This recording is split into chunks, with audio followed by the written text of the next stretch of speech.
A pre-recruitment training program for Agniveers and armed forces commenced at CNOT College in Shillong today.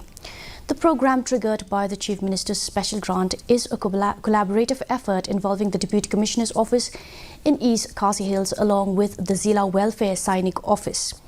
The primary objective is to provide free coaching and training to interested candidates, guiding them through the recruitment process for the armed forces.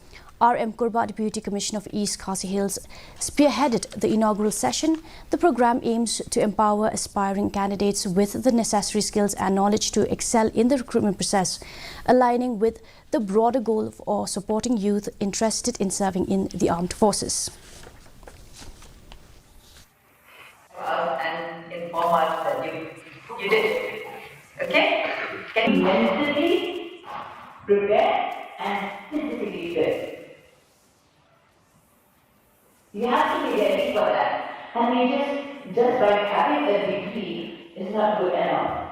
You have to have, if you're looking for career on this line, you have to be physically fit, you have to be disciplined, you have to have it in you that I will work very hard and never give up. And henceforth, you prepare yourself physically, as I said, and mentally to sit for the exam, and we hope that you will come out successful, and we hope to see our people from the northeastern region to be there, and we'll be very proud of you to serve the country.